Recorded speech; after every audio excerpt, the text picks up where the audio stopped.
Hello, and welcome to Loose Threads, a true crime podcast that goes behind the scenes of some of the most fascinating and frustrating missing persons cases in America, and the unusual and driven people who insert themselves into these mysteries. Why do people insert themselves into criminal cases, and what consequences have they and others suffered as a result? Does it ever really help? As someone who has been there and done that, I may be uniquely qualified to explore these topics. So join me as we investigate the many twists and turns of public advocacy in American justice. In Episode 1, we examined some of the details of the Deorr Kunz Jr. disappearance and the beginnings of my involvement in that case. We also looked at many Good Samaritans, hoaxers, and charlatans involved in the Lindbergh baby kidnapping, as well as the Eaton Potts disappearance, and how their antics impacted those investigations. Check it out if you haven't already. In future episodes of Loose Threads, I'll be interviewing private citizens who have become involved in different true crime cases, and we'll hear their experiences and opinions firsthand. So stay tuned for that. For now, let's return to the Deorr Kunz Jr. disappearance.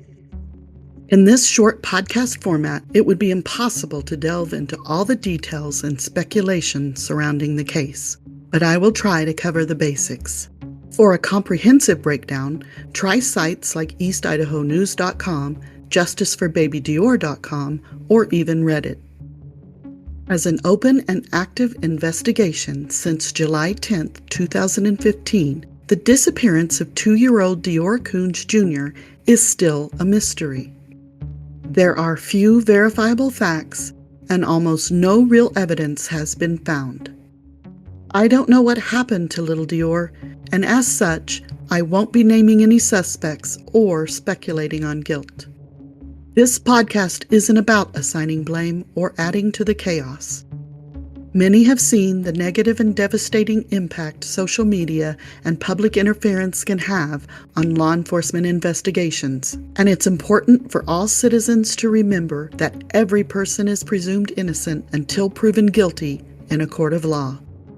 The Loose Threads podcast seeks to shed light on the first-hand experiences of myself and others whose lives have been entangled in the background or the periphery of true crime cases, and to discuss how these unique observations have affected us and our world. The only irrefutable facts of the Kunz case are these. The child was reported missing on July 10, 2015. There were 4 adults present at the time of his alleged disappearance: Deorr's mother, father, maternal great-grandfather, and a male friend of the family. Aside from these 4 people, no one has ever publicly confirmed that Deorr Jr. was seen in Leodore, Idaho, and no trace of him has ever been found. 3 separate private investigators have worked with the Kunz family: Frank Vilt, Philip Klein, and David Marshburn. Both Vilt and Klein resigned from their investigations with claims that the family's stories were inconsistent or untruthful. Not long after baby Deorr was reported missing from Timber Creek Campground, I contacted his maternal grandmother.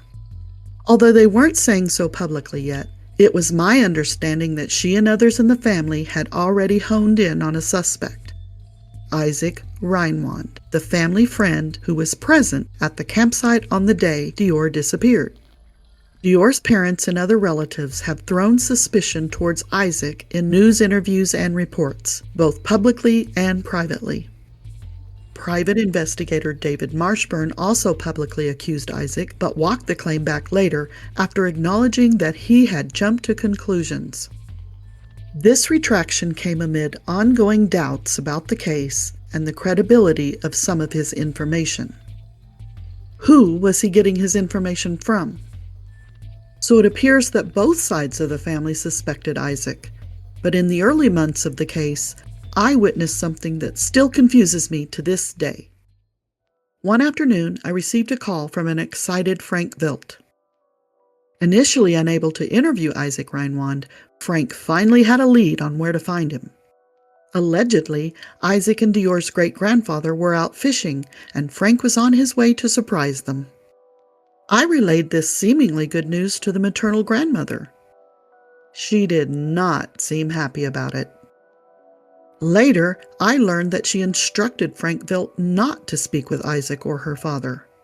Why wouldn't she have wanted Isaac to be interviewed by the family's own investigator, especially after she had implied to me that she thought he was a suspect in Dior's disappearance? I have always wondered. Eventually, Frank Vilt did speak with Bob and Isaac. According to law enforcement, Isaac's story has never changed. Although he may still be a person of interest, he is not currently considered a suspect in the case. I witnessed another strange event not long after this. Dior's mother mentioned a staring man to Frank in August 2015, around the time he set up his tip line. In mid-September, Frank received a call from a woman who claimed to have seen a man matching the description of the staring man at a restaurant near Leodore that same weekend. He was allegedly staring at her 3 little blonde boys. When Frank told me that, I was immediately suspicious. I took the information and developed a forensic astrology chart. Based on the chart's relationships and angles, it seemed as though someone was being untruthful. I told Frank, "Someone is lying to you." Frank disagreed. He'd vetted the tipster himself, he claimed, and felt very confident in her information. Something felt off. On a hunch, I called Lemhi County Sheriff Bowerman to tell him about the tipster. He was very courteous and professional. He took my information and thanked me for calling. The next day, Sheriff Bowerman contacted the media and asked that all tips come into the Lemhi County Sheriff's office. Just 10 days after the tip came in, Frank Vilt withdrew from the case and released a statement saying that he felt the parents were lying to him. As far as I knew, they had only been working on the staring man tip. What else could they have been lying about? I don't know what, if anything, any of this means, but these 2 events that I witnessed have kept me wondering for years. What do you think, Threaders? Sew it up in the comments and let me know.